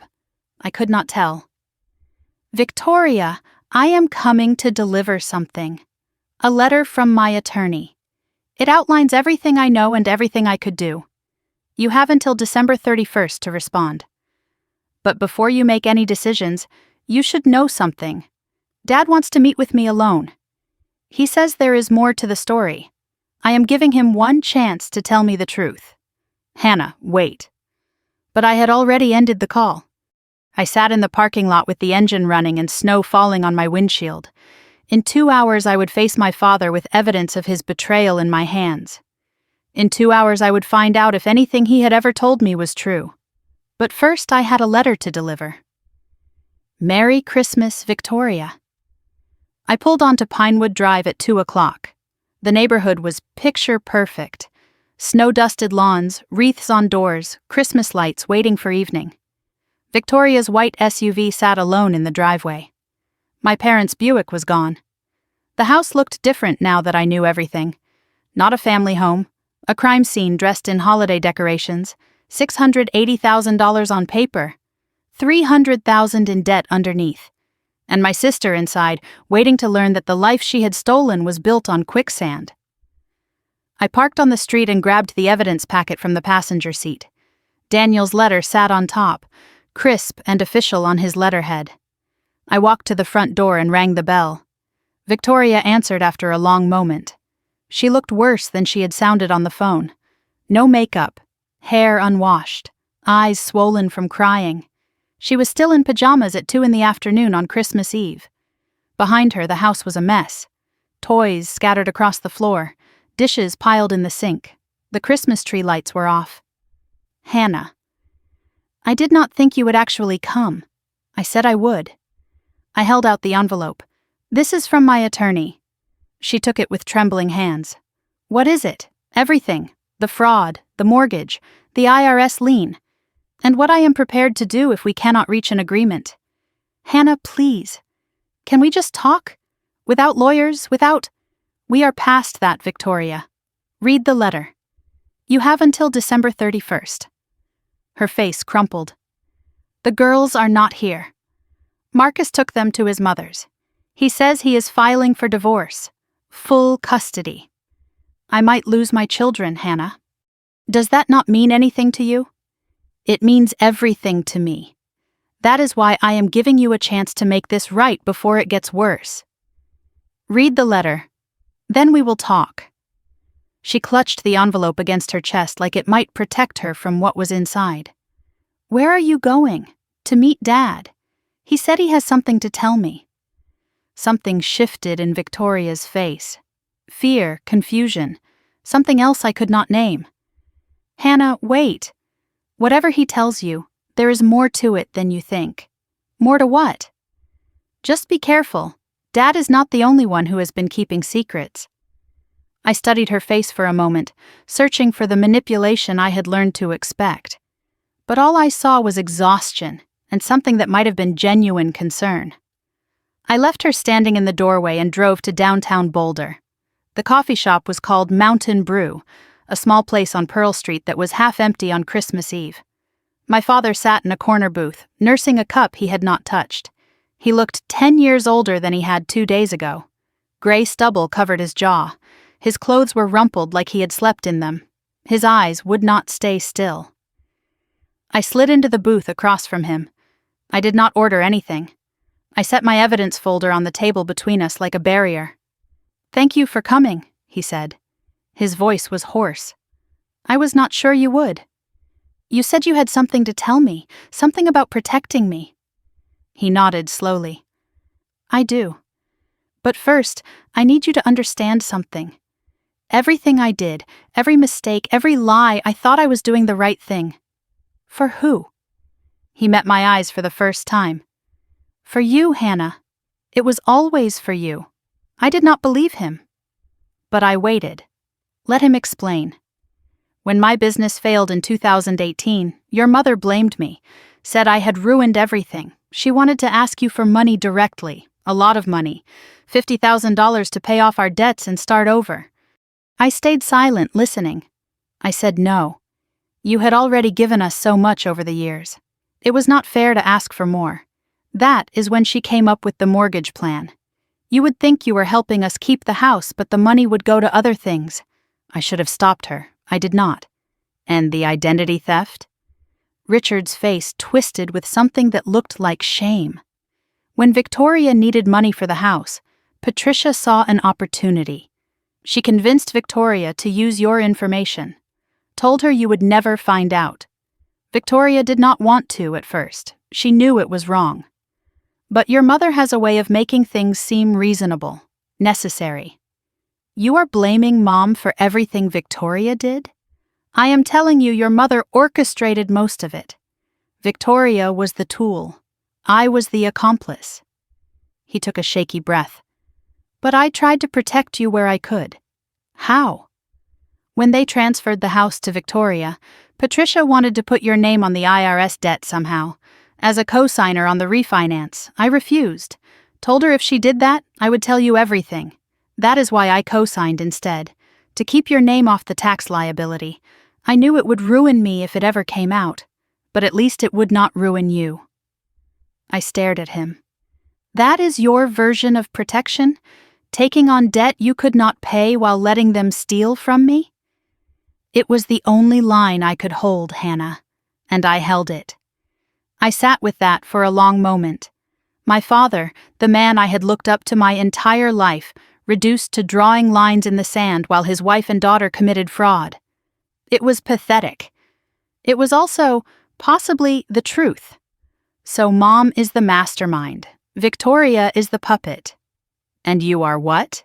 The guilty bystander? I am the coward who loved his wife more than he loved doing the right thing.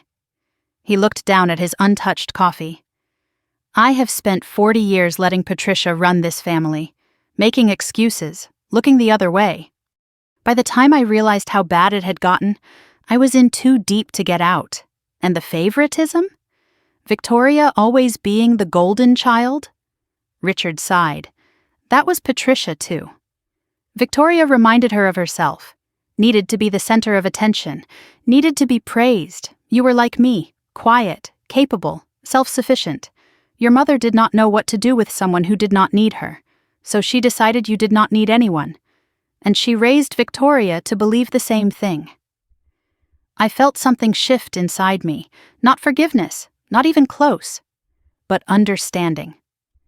My mother had shaped this family like clay, molding each of us into the roles she wanted us to play. Victoria the star, me the servant, Richard the enabler, and none of us had been strong enough to break free. I should have protected you, Hannah. Richard's voice cracked. Really protected you. Not from your mother's schemes, from your mother. I failed you. Every single day for 34 years, I failed you, And I do not expect you to forgive me. But I needed you to know the truth. All of it. Even the parts that damn me. I looked at my father across the table. The man who taught me to ride a bike. The man who cried at my graduation. The man who had let his wife turn me into a cash machine while he stood by and watched. You want me to say it is okay. That understanding why makes it better. No. I want you to know I see what I did. What we all did. Seeing it does not undo it, I know.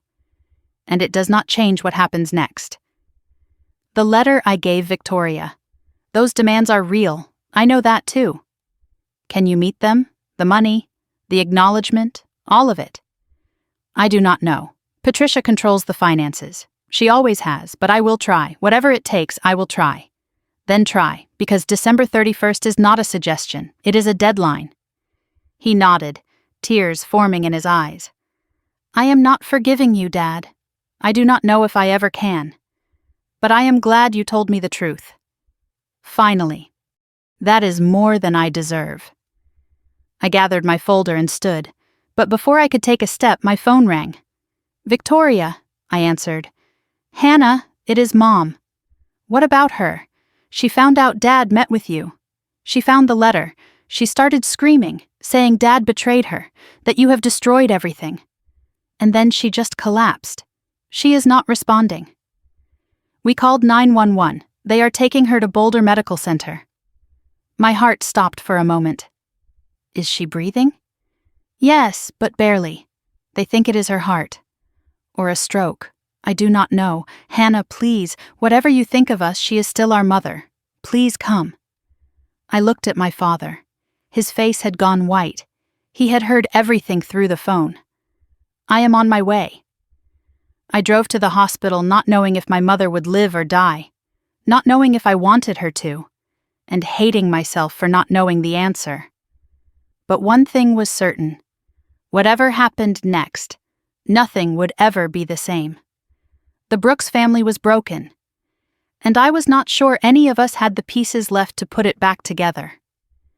Boulder Medical Center sat at the edge of town, its windows glowing against the darkening Christmas Eve sky.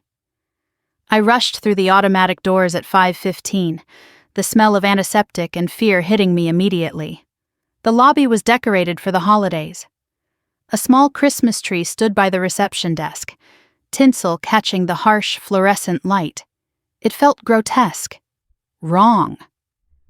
I found the information desk. Patricia Brooks. She was brought in by ambulance. The nurse checked her computer. Room 412, 4th floor.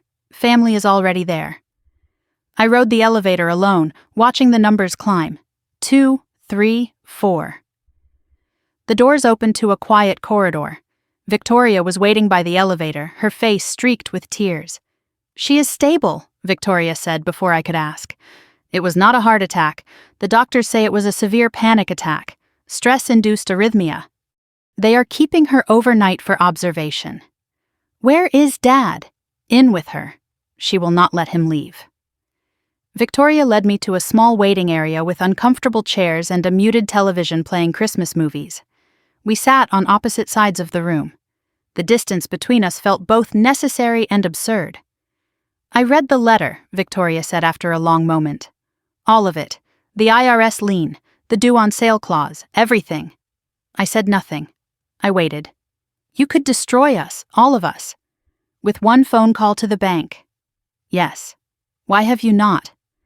Because I wanted to give you a chance to make it right first. Victoria stared at the floor.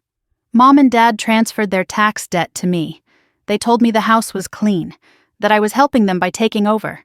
I was so desperate to finally be the responsible one, the one who saved the family, and the whole time they were setting me up to take the fall. Her voice cracked. I am not the only one they used, am I? No, you are not. Something shifted in the air between us. Not forgiveness, not even understanding, but recognition. 2 daughters, both weapons in their mother's arsenal. My father appeared in the doorway. He looked hollowed out, a man whose scaffolding had collapsed. His eyes were red, his hands trembling. She is awake, he said. The doctors said she can have visitors. But she is fragile. They do not want her upset. He looked at me. She is asking for you. Victoria's voice was sharp. What about me? Richard's pause said everything. She asked for Hannah first. Victoria laughed bitterly.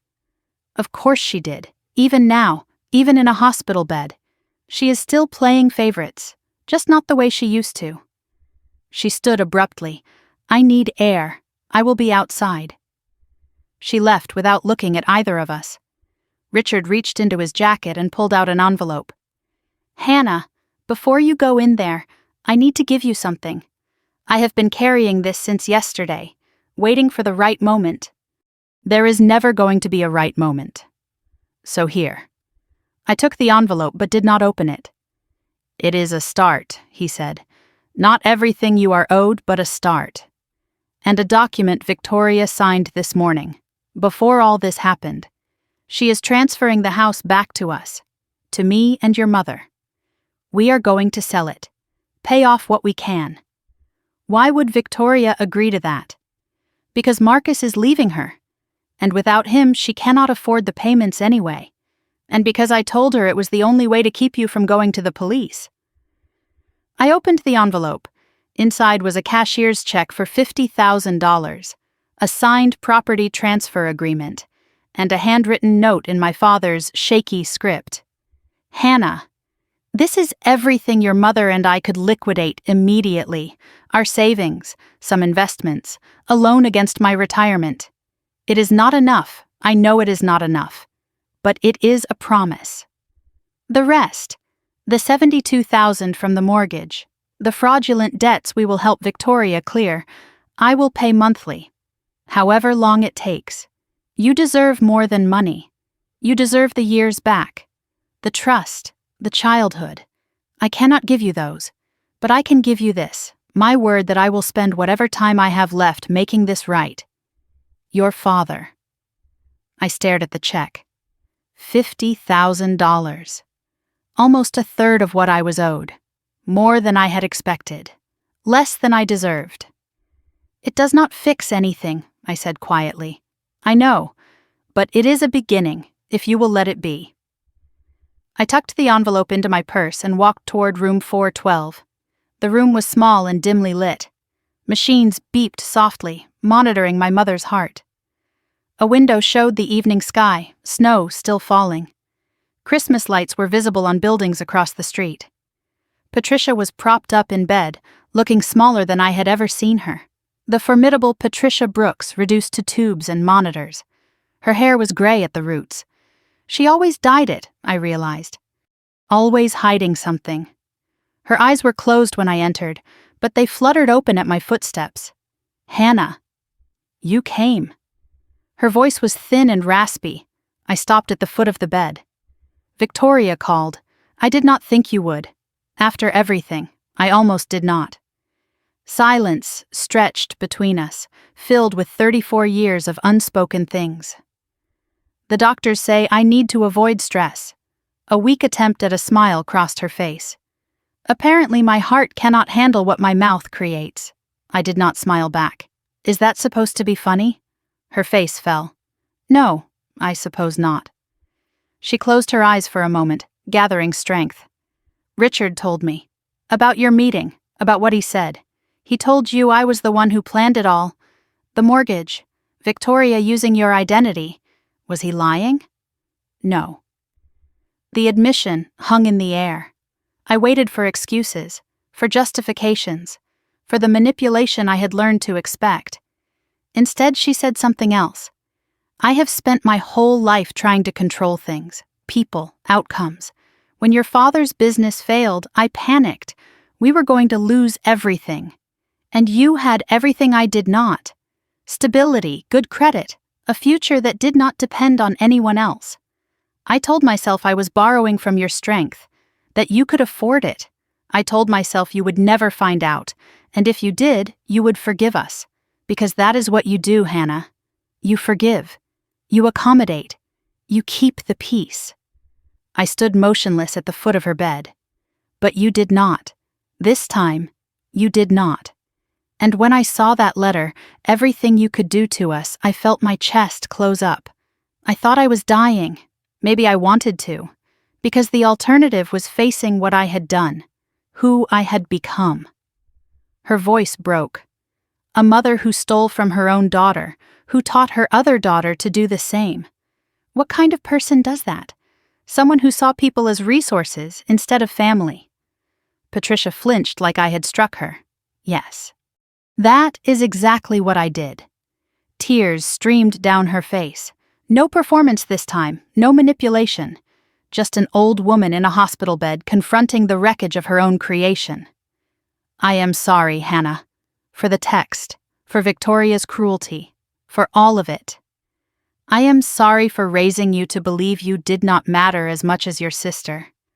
I am sorry for taking your money and your trust and your future. I am sorry for being the kind of mother you had to protect yourself from. I listened without moving, without taking her hand, without offering comfort. You know what the worst part is, Mom? She waited. It is not the money. It is not even the fraud. It is that you made me spend my whole life wondering what was wrong with me, why I could not earn your love the way Victoria did. And now I know. There was never anything wrong with me. The problem was always you. A sob escaped her. I know that now. I do not expect you to forgive me. I do not deserve it. But I want you to know, you were never less than Victoria. You were more. You were always more. And I was too broken to see it. I stood in the silence that followed, processing. This was what I had wanted. Acknowledgement, apology, truth. But it did not feel the way I expected. Not triumphant, not satisfying, just heavy. I do not know if I can forgive you, either of you, but I am willing to see if you mean what you say. Dad gave me a check, $50,000, and Victoria signed the house back over. If you can pay the rest, clear my name, repair my credit, make this right financially, then maybe we can talk about what comes after. But I am not promising anything, and I am not pretending everything is okay. Patricia nodded weakly. That is more than I deserve. Yes, it is. I turned to leave. At the door, I paused. Merry Christmas, Mom. I did not wait for a response. In the corridor, Victoria was waiting. Not outside like she said. She had come back up. Her face was different now, resolved. I heard everything. Through the door. And I think it is time we stopped being Mom's weapons against each other. I have a proposition. Something that might actually help us both. Can we talk? Really talk? Not as enemies. Maybe just as two sisters who got used by the same people. I looked at her, really looked. The makeup-free face, the exhaustion, the genuine uncertainty. Tomorrow, Christmas morning, come to my apartment, alone. No Mom, no Dad, no lawyers, just us. Victoria nodded. I will be there. I walked toward the elevator, the envelope heavy in my purse. I had walked into that hospital expecting a final confrontation. Instead, I found something I never expected. The possibility that my sister and I might finally be on the same side. Christmas morning arrived quietly. I woke at 7:30 without an alarm. The first Christmas in years I had not had to rush anywhere. Denver was silent outside my window, that particular stillness when the world pauses to catch its breath. Fresh snow covered everything, soft and clean, glittering in the early light. I made coffee slowly, savoring the silence. No demands, no obligations, no performance required. Just me, the snow, and the quiet of my own apartment. For the first time in 34 years, being alone on Christmas felt like a gift instead of a punishment. The check sat on my kitchen counter. $50,000. A beginning, my father had called it. I looked at it while the coffee brewed, thinking about everything it represented. Not forgiveness, not resolution, just the first step on a very long road. 4 days ago, I received a text that was meant to break me. We are not celebrating Christmas with you this year. We do not need you. Instead of breaking, I had set in motion the unraveling of everything I thought I knew about my family. And now, on Christmas morning, I was alone in my apartment. Not lonely, not abandoned, just alone. And for the first time in my life, that felt like freedom. Victoria was coming at 10. I showered and dressed in comfortable clothes. No armor today. I cleaned my apartment, arranged the couch cushions, put out coffee and some pastries I had found in my freezer. Nothing fancy. This was not a performance. I realized as I opened the curtains to let in the Christmas light that Victoria had never been to my apartment before. In 10 years of adulthood, my sister had never visited my home. She had never seen the space I had built for myself, the life I had created without anyone's help. This was my space, built with my money, my choices, my independence. No one had given it to me. No one could take it away. The knock came at 10:05. Soft. Hesitant. Not Victoria's usual confident rap. I opened the door to find my sister standing in the hallway holding a small wrapped package. She looked different. No makeup, hair in a simple ponytail, jeans and a sweater instead of her usual polished outfits. The glamorous older sister, finally human. "Merry Christmas, Hannah." "Merry Christmas, come in." Victoria stepped inside and looked around. "It is nice, cozy. It is mine. That is what matters." She nodded slowly. "Yeah, I am starting to understand what that means." She handed me the package. "I brought you something. It is not much." I unwrapped it carefully.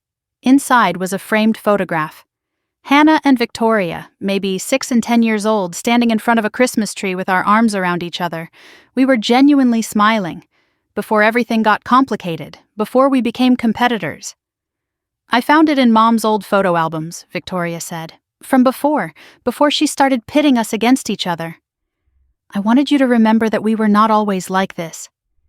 There was a time when I actually liked being your big sister." I stared at the photograph, my throat tight. 2 little girls who did not know what was coming. I remember this day. You helped me decorate the tree. You could not reach the high branches. So I lifted you up. "I had forgotten that," I whispered. We sat on my couch with coffee between us, the photograph resting on the table like a bridge between past and present. "I have been thinking all night about what I want to say," Victoria began. "About what I can offer you that is not just money or apologies. I cannot undo what I did, the fraud, the lies, all of it. But I can stop being Mom's weapon. And I can start being your sister again. If you will let me." I listened without interrupting. "Marcus is filing for divorce. He is taking the girls to his mother's permanently until we sort out custody. The house is going back to Mom and Dad. They are selling it to pay off the debts. I am probably going to lose everything I built. Or everything I thought I built. But maybe that is not the worst thing. Maybe I need to start over. And maybe we could start over too. What does that look like? Being sisters again? I do not know. Learning who you actually are, not who Mom told me you were. Accepting that you are not competition. You are family, being someone you can call when things go wrong, instead of someone who makes things worse. I know I have not earned that, but I want to try, if you are willing." I set down my coffee cup and looked at her directly. "I do not trust you. Not yet, I know, and I do not know if I can forgive you. That might take years. It might never happen, I understand, but I am willing to see who you become, without Mom controlling the narrative. That is all I can promise right now." Victoria's eyes filled with tears. "That is more than I deserve." "Yeah, it is. But I am tired of only giving people what they deserve. I want to give myself the chance to have a sister. A real one." Victoria's phone buzzed. She glanced at it and her face softened. "It is Lily. She is asking if she can call me. Answer it." Victoria stepped toward the window and spoke softly to her daughter. "Merry Christmas, baby. I miss you too. So much." A pause. "Yes, Mommy is okay. I am with Aunt Hannah." She smiled through tears. "She wants to talk to you." I took the phone. "Aunt Hannah? Merry Christmas! Merry Christmas, Lily. Mommy says maybe we can all have dinner together when things are better, can we? I looked at Victoria. Maybe. We will see. I got a telescope for Christmas. Daddy says we can look at stars tonight. That sounds wonderful, sweetheart. I love you, Aunt Hannah. The words hit harder than I expected. I love you too, Lily. Victoria took the phone back and wiped her eyes. They are the only good thing I ever did. Then fight for them. Be the mother they deserve. Not the one Mom taught you to be. Victoria left around noon. We did not hug. Not yet. But the handshake was warm. Thank you for letting me come. For listening. Thank you for the photograph. For remembering who we used to be. I will see you, Hannah, when you are ready. When I am ready. After she left, I sat on my couch and picked up the photograph. 2 little girls in front of a Christmas tree. Before the favoritism. Before the manipulation. Before the money and the lies and the betrayal. We did not have to become enemies. Mom made us that way. But she did not get to decide who we were anymore. I stood at my window and watched the snow-covered city. Christmas lights still twinkled on buildings. Families walked below, children showing off new toys. I was not part of that picture, not today, but I was not missing anything either. Victoria's text was meant to exclude me, to punish me. Instead, it freed me. From the expectation that I had to pay for love. From the belief that I was not enough. From a family that only valued what I could give, not who I was. Evening fell slowly. I sat in my apartment as the Christmas lights from outside cast colored shadows on my walls. The check was still on the counter. The photograph was now on my bookshelf, both symbols of a life being rewritten. A week ago, I thought the worst thing that could happen was being excluded from Christmas. I was wrong. The worst thing would have been staying silent, staying small, staying the family's emergency fund until I had nothing left to give. The text that was meant to break me became the permission I needed to finally break free. Mom was still in the hospital. I had not called. Dad sent updates that I read but did not answer. Victoria would come back when I was ready. The money would be repaid. The debts cleared. The credit restored. But more importantly, the pattern was broken. I used to think family meant sacrifice, meant giving until you were empty. Now I know. Real family does not keep score. Real family does not steal. And saying no to being used is not betrayal. It is survival. It is self-respect. It is choosing yourself for once. My sister texted me, "We do not need you" on December 21st. She was right. They did not need me. But what she did not know, what none of them knew, was that I did not need them either. And that was the most powerful discovery of all. If you are watching this right now, on Christmas or any other day, and you recognized yourself in this story, I want to tell you something. If you have ever been the one who gives and gives while others only take, if you have ever wondered whether saying no makes you the villain, it does not. You are allowed to have boundaries. You are allowed to protect yourself. You are allowed to walk away from people who only love you for what you provide. If this story meant something to you, drop a comment below. Tell me about a time you had to set boundaries with someone who should have loved you unconditionally. Share this video with someone who needs to hear that they are not alone. And if you want more stories about strength, about dignity, about women who refuse to be diminished, subscribe to this channel. Because your story matters, and you deserve to be more than someone else's resource. My name is Hannah Brooks. I am 34 years old. And this Christmas, I finally learned what it means to be free. Thank you for being here. Thank you for listening. And remember, sometimes the people who say they do not need you are actually terrified of what happens when you realize you do not need them. Merry Christmas, and happy freedom. This story is fictionalized for dramatic effect.